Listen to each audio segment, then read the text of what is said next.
Welcome to our podcast, Doing It Right. This podcast reveals authentic stories from successful leaders doing it right. It's about their journey to become a leader, their choices, motivations, and lessons. In essence, how they built successful personal brands. Your host is Valerie Sokolowski, author of 8 leadership books and nationally known as an authority on executive presence and personal branding. Let's get started. Here's Valerie. Hi, welcome to the show today. Let me ask you a question. How many of you have ever considered writing a book? I think there's a book in all of us. Something needs to be birthed in all of us. And many people through the years have said to me, gosh, how do you write a book? Well, I know the questions are all the same. Like, well, what if I'm not a good writer? I write, but am I really a great writer? But I've got a story to tell. Or you're a leader and you've got so many experiences that you know would help other people as they're emerging leaders maybe navigate the road of journeying leadership a little bit more smoothly. So how do you go about doing that? Or maybe, like me, it was a time of real discouragement at the beginning of my career when I just wondered what I was going to do and how I was going to do it. And out of the blue, divine inspiration, as I would say, and so would my guest. A woman said to me, hey, Valerie, you've got a lot of things to tell people. Why don't you write a book? And I remember so clearly saying, write a book? How do you do that? And yet, here we are, David, writers and authors, and on the show together. Welcome, David Cottrell. Thank you very much, Valerie. Can you believe it? Here we are. Here we are. Listen, I want you all to know that I asked David, let me tell you a little bit about David, first of all. What a man. David Cottrell is the CEO and president of CornerStone Leadership, which is one of the most successful publishing houses in the world.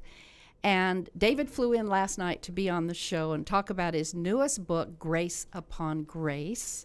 And I want to hold it up and show you all of the tabs That's good. that I have marked. This book, David, I was impressed, as I am in all of your, how many now? Books? Over 30, yeah. 30 books. I can't even imagine. That's called a gift. You have a gift of writing. I mean, I don't have a gift. I just persevere. But anyway, what I appreciated about this book was the format of it, because in every chapter, at the end of the chapter, you give us what I call on every show, what's your teachable point of view? What are your leadership lessons? And so I love the fact that you said up front, you can read this book, and if you're having trouble with getting a fresh start, you can just turn to that chapter. Or if you want something on grace for today, you can turn to that chapter. And then at the back of every chapter, you give the application. Yeah, that's interesting that you say that was important to you, because that was an add-on at the end. Really? Yeah, the book was really written for my family. My 65th birthday was last year. Congratulations. Thank you very much. Young. And I wanted to provide them a piece of my legacy, to have them to have something that's permanent. And so I wrote that book. It took me about a year to write the book. And as I wrote it, it was written for my family, and then I started allowing other people to look at it and to give me their input on it and see what they thought about it. And more than one person said, look, this should be broadened out for more than just your family. And so that's where those applications came from. And as you said in the introduction, everybody's got a story. And everybody can write that story about what they've done in their life, and it's all important. This happens to be my story. And through that story, we go through 14 different graces, from the grace of my heritage, of being brought up by some wonderful parents, all the way to the grace of today. And in between are all the things that have happened to me, and you know most of them, Valerie, and you know I've had my peaks, I've had my valleys, and I've had everything in between. But everybody else has had a story similar to this. And so I'm with you. I think everybody should write their story and allow others to learn from them and help them become the person that they want to be, Thank you for that, the person they want to be. So early on, you said in the book that you were so clear on your purpose. I was so clear when I started this show what my purpose is, which is inspiring emerging leaders to be authentic brands and to never waver on their values and live life accordingly. And so you said in the book you were clear early on about your purpose. So what is it, and how did you get such clarity so early? Yeah, I was clear early on, but my purpose has defined itself and changed along the way. My values haven't changed.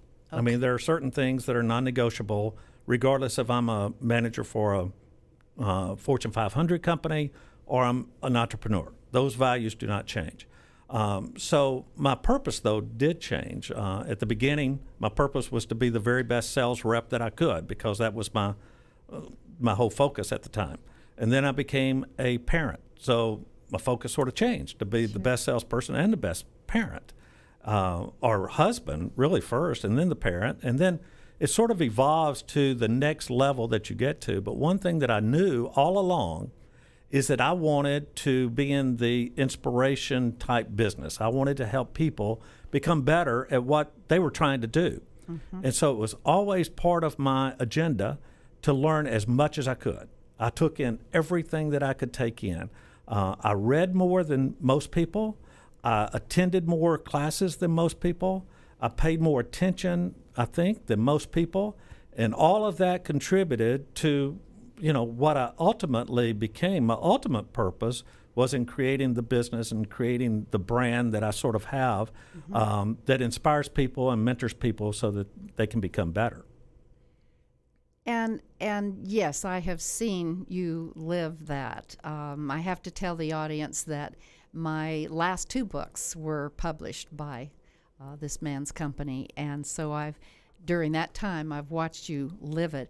And you've been an authority, too, David, on leadership for many years before you ever launched this business. You were an executive at Xerox and at FedEx, and some of those stories are in the book. That's a large part of my life. It's the base of my life, really, is I was very fortunate, Valerie, in that right out of college, I started to work for Xerox, which at that time had the best training of any company in America, Xerox and IBM. IBM turned me down. Xerox took me, so that's how I got there. That's an interesting point. And that's okay. I got over that pretty quick. But I learned as much as I could while I was in this company that was in the learning mode anyway. And I was with them for 10 years. I was sales rep, sales manager, sales planning manager. And then I moved over to Federal Express, which was the name at the time. Currently it's FedEx. And at FedEx, I came in to start up a new division in a group that started up a new division. And so I was able to bring a lot of my talents over there, but it was also to expand them quite a bit.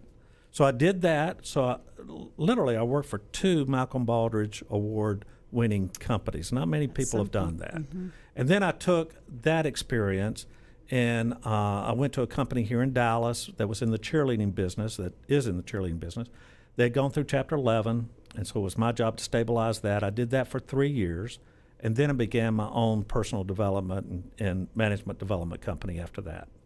So with all that experience in leadership, what comes to mind as someone who inspired you as a leader through the years? Well, it's pretty interesting in that I think for anybody to be successful, anybody in any field, you have to have mentors along the way. You're not going to figure it out yourself. When you make mistakes, you need somebody to help you get out of the hole that you're in. And I had numerous mentors, people that were great people who shared their knowledge and information and experience with me. One of my most significant mentors I had lunch with yesterday. Oh, really? It was his 81st birthday, and he's a buddy of mine I hadn't seen in probably 15 years at least. But his name is Tony Van Rokel. And Tony promoted me into my first leadership position back in 1978 with Xerox. And so I was the youngest manager for Xerox at that time, at least I think I was in the whole company at that time. At 25 years old, I had 50-plus-year-old people working with me. So I learned a lot in there. He was my mentor, and he helped me, not make as many mistakes as I would have made. And then beyond that, I've had mentors at different levels too. I had a guy here in Dallas His name was Fred Smith, who's not the Fred Smith of FedEx, but different guy. He was an author. And when I was starting my business, at CornerStone, and I was struggling a lot, I went to him, and he helped me through that period of time. So you have different people with different experiences that can help you at different times, but they sort of have to be asked as well. So, that's one of the lessons that I try to pass on to everybody is, don't try to, overcome the struggle by yourself. Mm-hmm. There are other people that want to help and can help, but it sort of have to be asked to help. And that's what Fred Smith did for me. I'm glad you brought up you have to be asked. Mm-hmm. Because when I started business, I didn't ask. Mm-hmm. I've always had a hard time asking. I think we all do because we're proud. And is it pride or is it? It's fear as well. A little bit like, there's a lot of different emotions that could contribute to that. But, not many people like to talk about the struggle. Mm-hmm. They want to talk about the success. And what a lot of people don't understand is before you get to the success, you got to go through the struggle. You sure do. And you got to have someone help you through those. So how do you ask for our listeners? And if I were to go back in time, what would have been the appropriate way to ask someone to mentor you? Yeah. Well, I've been studying mentorship for a long time, and I consider myself to be one. You are. For several people. And one thing that's evident is that your good friends don't make good mentors. Oh, interesting. Mm-hmm. They don't make good mentors at all because, number one, they don't want to hurt your feelings. That's true. Number two, they don't want to tell you something that might not even be right. And most of the time, they're not qualified to be a great mentor. Mm. Now, they might be a mentor in some kind of personal thing that you have going on. That's okay. But I'm talking about in long-term career decisions. Sure. They probably don't have the experience and they don't have the knowledge and they don't want to hurt your feelings. So you're not going to get great information from them. Mm-hmm. So you have to go to somebody that has that. Mm-hmm. So who has that knowledge, who has that experience, and who has that desire to help you. And to do that, you've sort of got to put your search out to understand, where your net's going to be cast for that type of person. Right. And then once you find them, like the Fred Smith in my case, once you find them, they're more than willing to be involved with you. Mm-hmm. But you've sort of got to make that step forward, and you've got to identify who that is. Now, if you ask how I got Fred Smith on my team, Zig Ziglar. He was Zig Ziglar's mentor. And he's the one that told me, you ought to go talk to this guy. And that's where it can, you keep asking people of different areas and different stages, what I need to be doing, and they will lead you where you need to go. But you got to ask. I think that's one of the biggest, for today, teachable points of view is this whole thing about mentorship. Mm-hmm. And that both the mentor and the mentee have a responsibility. That's right. I also now, because I didn't ask and didn't have very many mentors, I am one, and I learn a lot from my mentees. Mm-hmm. I've also learned, though, as a mentor, to set some guidelines of expectations. Don't just come in here and say, well, I just want to pick your brain. Or as one young woman said, I want to teach me how to do what you do. Yeah, good luck with that. Yeah, that's not mentoring, is it? Yeah. Actually, my most successful book, as you know, is a book called Monday Morning Leadership. Yes. And that book is about a mentor. And so what I took in creating that book, I tried to create an atmosphere to where people could take that book and say, okay, this could be how it could be done. This is how the mentor works, and this is how the mentee works. Mm-hmm. And so that book sort of does that all the way through. To provide, a learning experience that's not threatening to anyone. It's just right there. Read it out. You put yourself in their position and see how it comes out for you. And I have to add, that is still, after 16 years, on the bestseller list. It's pretty crazy, isn't it? Well, because it's conversational. It's talking between a mentor and a mentee. That's right. And what did you tell me when you said, well, Valerie, why don't you write a book called Monday Morning Leadership for Women? Yeah. And wasn't it, I'll just speak for myself on this and ask you the question, did you feel this way too? As I was writing a conversation between two people, it was almost crazy. It was like, well, I'm this person, then I'm the mentor, I'm the mentee, I'm the mentor, I'm the mentee. Yeah. It was really the most fun book I've ever written. Yeah. So when you wrote Monday Morning Leadership, Yeah. what was going through your mind being those two people? Yeah, pretty interesting on Monday morning where it came from is I had read a book called Tuesdays with Morrie, Okay. which was a popular book at the time, and a good book, not a great book in my opinion, but a good book. And I'd read that on a plane trip between Dallas and I was living here at the time in Dallas, and between Dallas and Atlanta. And I thought, we need something similar to that in the business arena. So the next weekend, and back in those days, as you might recall, if you spent Friday night or Saturday night away, your airfare was like 50%.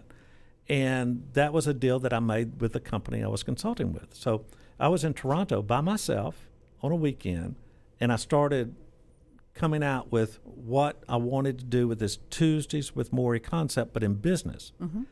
And I'm telling you, Valerie, my hands were on the keyboard, but I did not write that book. It was a divine gift to me, literally. And I wrote the book in that weekend. The characters that I had in the book, if you look through all the character names, they're people in my family. They're people that I was mentoring at the time. Like the boss in the book was my wife, and her name. That's good. So everything just came together like it's never come before or since. A lot of people think I'm sort of crazy when I say that I didn't write the book, but if I had, I would have replicated it 30 times. Sure. Instead of replicating it 30 times, I've had moderate success and everything else, but nothing like the huge success of Monday Morning Leadership. And so it was the gift to me, and it's been the gift that's been giving for 17 years now. It's incredible. When you say you didn't write the book and it was a gift to you, I know from Grace Upon Grace, Right. the story a little bit behind that being that it was a very down time. You were almost broke. That's right.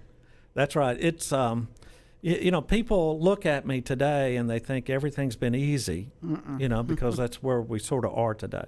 But it hasn't been easy. I was in a situation to where, let me back up before Monday morning came along. I was a consultant and trying to make it. And a person told me, he says, if you're going to make it, you've got to write a book, just like you started this off. And I said, well, what book did you write? And he says, well, I wrote this book called The Safari Adventure. And it's about these people on a safari adventure. It's a problem-solving book. And I thought, man, that's cool for you because you're in the problem-solving business, but I don't have a safari adventure. And so I was mowing my yard that night. It was in April of whatever year it was, 98, I think it was, something like that. And I was mowing the yard, and I thought, I don't have a safari adventure, but what do I have? And I did a little inventory of myself, and I said, I know a lot about golf because that was my passion, still is. And I said, I know a lot about leadership. So what if I put those two things together? And so I put those two together and came up with a book called Birdies, Pars, and Bogeys, Leadership Lessons from the Links. And so that was my first book. Monday Morning was the third book, but it was the one that exploded and is the one that took off so well. But it was at a time when I needed something to direct me one way or the other in my career, either go back to corporate America or do what I wound up doing, which I'm so grateful for that happening. Absolutely. Yeah. You're early on, you said that you've had your ups and downs. And in the book, you also said life is more like a railroad track. Explain that. Yeah, I got that from Rick Warren, actually, in that his wife was going through cancer. My wife was going through cancer at the same time. And he said that he used to think that life was like a roller coaster. You would go up and have your peaks, and then you would go down and have your valleys. He said that his new philosophy after going through this with his spouse, and I could relate to it, was that life is more like a railroad track. You got good things going on with you at one time, and at the same time, you have challenges going on. It's not just peaks and valleys. It's all the time. You've got both of them going. And a lot of your happiness and a lot of your success comes from which one of those sides that you focus on. And so I had to learn that the hard way, and it wasn't easy. But that's where, Rick Warren is the one that originally said that, and it connected with me. And so, it just gave me a different perspective of what was really going on in my life. It wasn't all roses and it wasn't all terrible. It was the railroad track was going on all the time. That is a great visual for yet another teachable point of view, is that, and it's so true, it's what you focus on. Versus, I just had a conversation last week, and we were talking about, or the other person was saying, well, it's been good for a while, I know something bad's going to happen now. Or, gosh, I can't get out of the bad. When will the good ever happen? And so we all, me too, tend to clump the goods here, the bads here, but I like that. The railroad track, it's all, you're having both all the time. Yeah, and while you're on the bad side, you need to be looking for whatever good is happening so that you can sort of balance yourself out. You can drive yourself crazy only thinking about, the difficult times and the challenges that you're going through at that particular time. If you don't think through, well, good grief, I got a lot to be thankful for here. Everything's not bad. Everything's not great, but everything's not bad. And things are going to get better. But right now, I've got some great things, whether it's your family or whether it's whatever it might be. But there are some good things going on at the same time that all those challenges are happening too.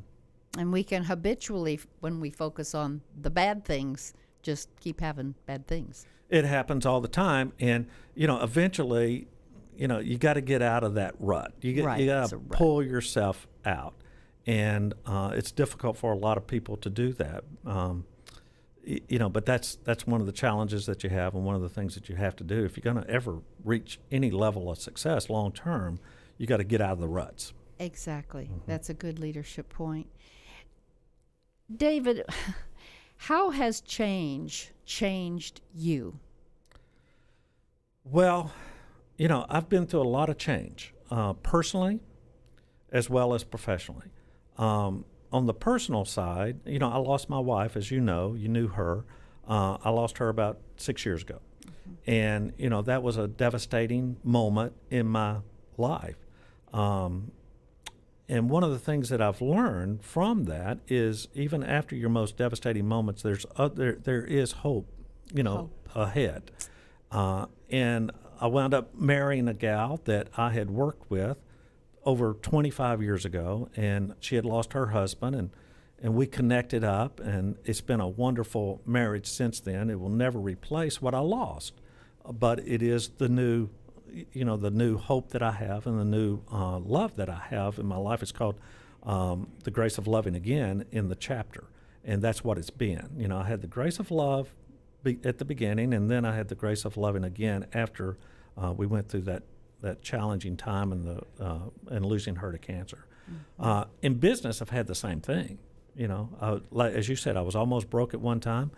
A person came out of the blue, literally out of the blue. His name is Mark Layton, and this gentleman saw some potential in what I was trying to do. He allowed me the opportunity to do it for his company. In fact, when I was in Toronto for the Monday Morning Leadership episode, it was for his company. I was up there doing business for him. And what it did, it allowed me more time with that contract that I had with him. It allowed me more time to figure out, what is the right thing for me to do? Do I need to go back? Do I need to go forward, or whatever? And I wound up going forward with CornerStone, and, the rest, as they say, is sort of history. But it took being on the bottom there before you really start analyzing all the options that are available to you to get to the next level that you're trying to go. And that's what happened to me, on both sides of my personal and professional life. It's been incredible. David, how do you make those decisions? I spoke with a young man one time. I asked him, when things get really tough, what do you do? He said, I just start talking to myself and telling myself how stupid I am, and I just talk myself into the mirror and tell myself what I'm going to do, and then I just go out and do it. I thought, well, I don't think that'll work very well. Yeah. But seriously, when you really are trying to make those important decisions, Yeah. I what could think you that share? I think that any decision that you make has to be based on some substance of faith and another substance of reason. You know, you might have faith that what you want to do is right and is the correct thing to do, but if you don't have the reasoning behind it, which is the common sense piece of it, that it's doable, then you might not be able to get it done as well. So you have to have somebody that's going to help you balance those two things out. I want to do this, and I can do this, you know, the faith and the reason piece of it. But, it's challenging because the story that I tell, it's like hanging onto a rope. Well, if you're rappelling down a mountain, you got to hang on to the rope with all you got, or you're going to fall and you're going to have a catastrophe there. But if you're behind a ski boat and you fall, you lose your balance, and all of a sudden, you're being thrown all over the place. If you hang on the rope too long there, you're going to get killed too. So how do you know to hang on or to let it go? Right. And that's where that faith and reason comes in. You have to have a good dose of both of them and have someone, a mentor or someone, that you can trust that can help you decipher between what you're trying to do and the reality of where it is. One thing I think that we all struggle with, Valerie, is reality. Is understand what the real truth is, because we want so bad for it to be the direction that we might be headed. That the only thing that we look at is that, we want it to happen so bad. When reality might be telling us really something different, and that's where change comes in, that's where making adjustments comes in, that's where getting better input comes in so that you can make better decisions. I think that's terrific advice. There's a young man that I've been mentoring who just has more ideas than Carter's got pills. And they're all great. Yeah. And it's like bouncing, like I'm going to do this and that didn't work, so I'm going to do this and do this and do this and do this. And so I like very much what you said. It's a combination of reality and faith. Yep. Faith and reason. There you go. So, what's something fun about you that no one knows? I don't know, Valerie. One thing that might be fun about me that few people know, most people know that most of people that are familiar with me know that I'm an avid golfer. But something fun that's just happened in the past few years is I'm an avid pickleball player. Oh. Have you ever heard of that? I have, and I don't know what it is. What is it? Okay. Pickleball is a game that's similar to tennis. It's on a smaller scale with a different type of ball and a lot smaller court, but it's very similar to table tennis and tennis. And it's a game that most people my age can play and enjoy and get plenty of exercise with. And it's the fastest growing sport in America. It's called pickleball. Yeah. I hate that I didn't know that. It's not too late. Well, good. I might look at that. Is it you have to go to a court somewhere that's just for that sport? Well, a lot of the clubs these days will convert a tennis court into a pickleball court. Really? Actually, you can get 3 pickleball courts on a tennis court. So they will convert it, for pickleball. And the thing about tennis is that if you're a really good player, it's no fun to play someone that's not really good. True. And it's no fun for the person who's not really good to play somebody that's really good. So you have this gap there, and nobody's having any fun unless you're the same level. In pickleball, it's not like that. They've closed the gap quite a bit by the rules that they have, which are a little bit different. We don't have time for that today, but by the rules that they have, so everybody can play. Everybody, and it's just an enjoyable game that you can enjoy with your wife or enjoy with your friends that you have in the neighborhood. Well, how about that? Something I'm going to look at. There you go. Write that one down. So I've already pulled out a few wonderful leadership lessons that you've shared, and so many more in the book. So let me just ask you, of all the chapters that you wrote in Grace Upon Grace, is there one or two more lessons learned that you'd like to bring up? Well, all of those chapters are important to me because they were my journey. That is my journey up to the first 65. But I think that the chapters that really appeal to a broad audience, one of them is the grace of suffering. And that's the chapter that talks about my spouse and, the suffering that she went through with her cancer and how we made our way through it. Each chapter, is built on grace. So how do you see grace in suffering? And that's a question that I had to reconcile myself, and I had to get some help in doing that. A couple of my pastor friends helped me, to understand that my definition of suffering and grace might be different than God's definition of suffering and grace. So, just roll it out and leave some of it to Him. And that's sort of what I had to do there. But everybody can relate to that to a certain degree. Another chapter that I think is really important for me, and is the grace of my heritage. And so I had to go back and I had to sort of figure out some of the things long before I came along to know what my heritage really was. I didn't have the resources for that. I didn't have the memory or anything to remember some of that. My sister had a lot of it, so I had to do a lot of research to figure that out. But I think it's important for everyone to know where they came from and know what the basis for them as they became kids and then adults, some of their behaviors, where that might have even come from, And so I think that the grace of my heritage and the grace of suffering are probably two of the most significant chapters, at least for me. I'm hoping that all 16 of those chapters. The book really came from John 1:16, and it talks about God's abundant grace. And so that's where I came up with 16 different graces, right out of that chapter, John 1:16. And all those graces are important. And the last one is the grace of today, and before that was the grace of loving again, which I mentioned earlier. And then before that was the picking up the pieces, chapters. So all of those, at some point in time, most people will go through many of those graces that I talk about. Well, I will say that I'm honestly not prejudiced when I say I read this book, and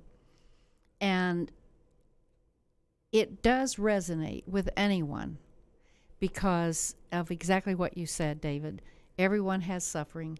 Everyone has ups and downs. Now we're going to say tracks. Everyone has those moments where they doubt.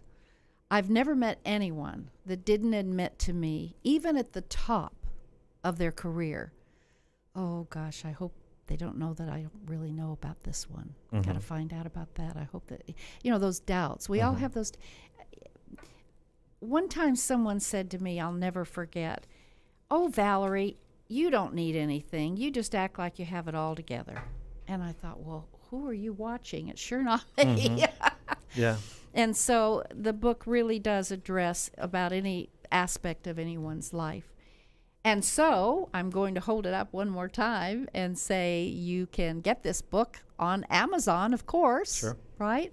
Along with all your other 30 books. Is that right? That's right. You're very intimidating. Can I just say that? Oh, goodness. I mean, 8, and I guess I better write another one. There you go. You can do that. There's plenty in. David, thank you for flying in and joining me to be here today. It means a great deal, and I feel like the listeners will learn a lot from all of the things that you've talked about and when they get the book as well. Thank you, Valerie. Thanks so much. I My appreciate pleasure. it. Thank you. And I just want to leave you by saying that as my loyal listeners, I'd like to offer you something I think is very valuable. If you will subscribe to the podcast and just send me an email to Valerie@valerieandcompany.com, and in the subject line say subscribed, I'm going to send you an article that just came out in the Global Magazine for the International Coach Federation. And it's an article, David, about living in a VUCA world. Do you know what that is? You better tell me that one. Okay, living in a VUCA world. That stands for volatile, uncertain, complex, and ambiguous. That's where we are. That's where we are. So I'd love to send this to you again. Just subscribe to the podcast and send me an email, Valerie@valerieandcompany.com. In the subject line, say subscribe, and I would love to send you that article. Until next time, you just keep living your brand authentically. See you then. Thank you, Valerie. Thanks for listening. To receive Valerie's voice, free monthly leadership tips, and to learn more about her leadership programs and coaching, visit her website, valerieandcompany.com. Next week, we'll be here again to inspire, engage, and equip you with teachable points of view from successful leaders who have been doing it right. Until then, lead authentically.